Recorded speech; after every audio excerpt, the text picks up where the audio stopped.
Well, hello and welcome to the Spirit Safe. My name's Rob. Thank you very much indeed for joining me. What do we have this time? Well, after a dalliance with Canadian whiskey, we've had two so far, I've decided back to Scotch single malts, and it's a Linkwood 12-year-old Flora and Fauna. It's a rather handsome swan on the label. So the Linkwood is a Diageo distillery. A lot of it goes into Johnny Walker blends, and the Flora and Fauna range was a range that Diageo did of the single malts from distilleries that you just don't see in the single malt market.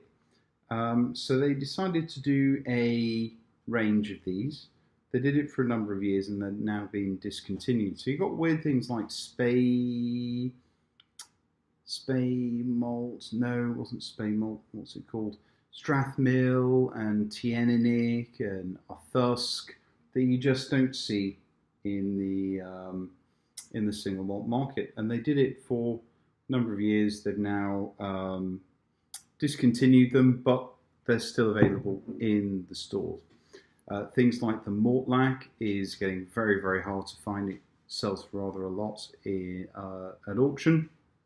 The Linkwood, you'll still find it in some independent stores. I bought mine from Master of Malt, £47, and a relative brought it over. I've had the bottle for about a year. I just opened it a couple of months ago. So what do I know about Linkwood? Not very much, other than the fact that it's a Speyside. This bottle at 43% ABV. It may be coloured or chill filtered. I don't know.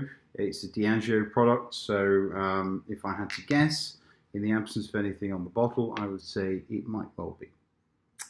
Okay, let's have a little pour.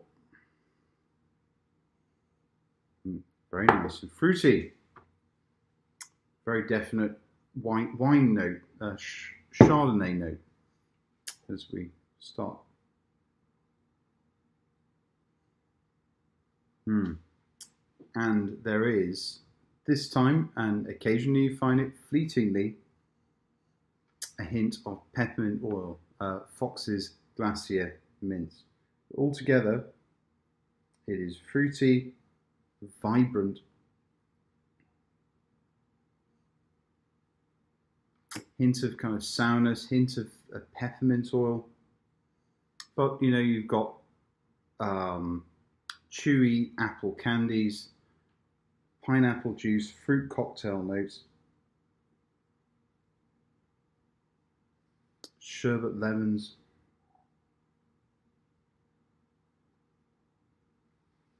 kind of a fruit compote note, rather a lot of citrusy notes to it. Hint of yeastiness, kind of Belgian beer yeastiness. Candy apple, and there's a little bit of floral air freshener as well. Not overpowering, but it does have that floral note. And actually, in my notes, I did liken it to anybody who grew up in the UK in the 80s. They had these air fresheners that were kind of plastic mushrooms, and it smells a little bit like that, but it's not nasty, it's not overpowering, it's just a floral perfumed note.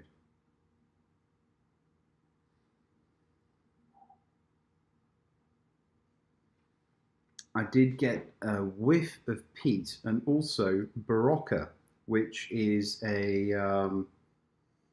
soluble vitamin or vitamin tablet, which you have when you've got a stinking hangover. I've got just a little bit of that. Barocca does have a slightly metallic note because of the zinc. I don't get any of the metallic note here, but I do get the fruity notes that you get on Barocca. All very strange stuff, but really very, very nice. It's got poise, it's got yeah, wonderful Speyside nose to it.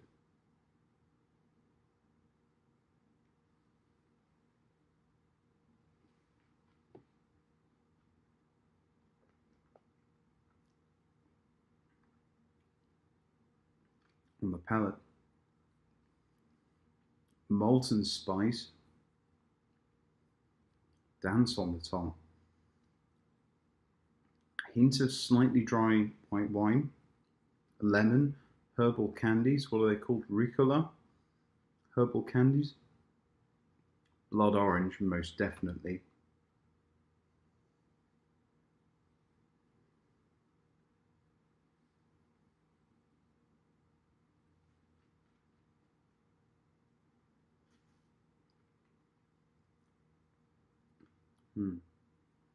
Nice, thick, slightly thick but mellow mouthfeel. Slightly chewy. In the finish, it moves on to salted caramel, and the honey just lingers. Nice, sweet malt, quite robust, but also fairly easygoing. Very definite tobacco leaf note on the medium to long finish as well, and it goes from a sour note to verdant to a kind of chlorophyll-y green note as well on the finish. Altogether, this is pretty good. And if I saw a bottle of it on the shelves, this is difficult to get hold of now, I would pick it up and add it to my collection for when this bottle is done. I think it's a good representation of an unusual Speyside, and I will be sad when this bottle is done. So if you're an experienced single malt drinker, buy it, drink it, enjoy it, savor it. If you're an inexperienced single malt drinker, I would buy it and put it on the shelf, keep it for a while until you feel ready to open it up and give it a go. That's what I did. I bought this bottle over a year ago, and I'm glad that I held back a little bit and improved my knowledge before I cracked it open. And I'm glad to have been able to share it with you. Okay, thanks very much, everybody. We will meet one another again soon. Cheers. Bye-bye.